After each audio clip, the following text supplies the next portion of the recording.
murashax cabdiraxmaan iidinbiil oo ah murashaxiinta u tartamaya golaha wakiilada Somaliland ahna murashaxiinta xisbiga mucaaradka ee wadani ayaa deeq booyada gaarsiiyay deegaanada Tagac, Bootaan, Galooley iyo Obaale Bari. Ugu horreynna waxaa halkaasi ka hadlay odayaasha deegaanka deeqda booyadaha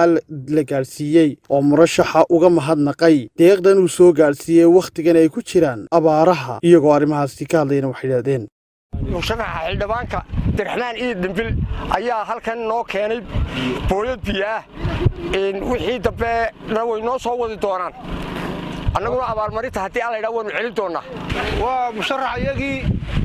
Cabdi Iidinbiil oo noo keenay booyada oo nagu soo caawiyay oo musharaxayagii oo nu ka gudoomanay oo in adeerkaya oo musharaxayagii oo ku salaamayno oo deeqda rabbi كاني ونو كاني الحمد لله رب العالمين هاي تاي وحنا كقدوني وحنا كنا مشرح عبدي محمد إيدنبيل ومشرح يجيا أيا نو كاني وكقدومني وكم هتسي هاي وأنا أكلنا وحويان تونو قريب كرم مثل بوتان ليلا ويا سلاسان كسلام يو كالجعل يو ولا تنمو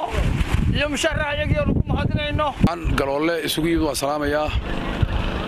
إلهي وعن كبر يا إن رحمة خير غباء ودق إلهي نسيو إلهي أبارك لك سوي شبيه إن شاء الله بإذن الله كريم قعدت تعلم بالقول درجة قعد بلا هذا اللي قمر درجة وقدي واحد كستور لك هل كنا عن هذا شغلنا وقالوا له كلي هذا وحبا مارتي وحبية واحد ككومن أما أودي سوت هاي أود إلهي بقى لقول رجاه إلهي وحنا كبر ينا عذرنا على الشيء إلهي نقدر نتقليه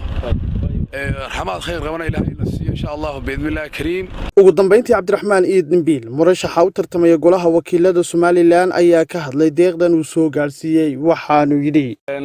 kullay wax lagu jira waqti adag duruufo adag ayaa deegaanka iyo dadka haya runtii waxaan u sidnaa deegaamada waa ku sifsifuun laakiin maaha macnaheedu maaha waxay u baahnayeen baan u keenay waa xusiduun abaarta ilaahay baa haya barwaaqadana ilaahay baa haya waxaan raxmadul caalamiinka ka baryaynaa malaha waxay yiraahdaan qolada hawdka degta hadda ay waa haadiye ilaahay waxaan ka baryaynaa inuu haada ka soo furto taasaan ilaahay uga baryaynaa cidda wax deeqsin karta bini aadamne gacanta weyna war rabbil caalamiinka haddii kun booydood la keenadii 200 booydood la keenana waxba ummad abaar baan hayso kama tarayso laakiin waxaan sanuun bal dhowr deegaano yar dhow aad xustaan ay ka mid tahay Galooley iyo Obaale Bari iyo Tagac iyo Bootaan iyo Toon iyo jiida yar martaan inta dhow aad ka gaari kareysaan marka waxaan leenahay maaha wixii deegaanka looga baanaa wax ku filan deegaankana ma laakiin waa naga xusiduun biyahan maanta soo gaarsiinay runtiina hawshan diiwaangelinta oo dhan naga socotay ayaana ku jirnay maanaan ahayn dad deegaankoodii dadkooda moogan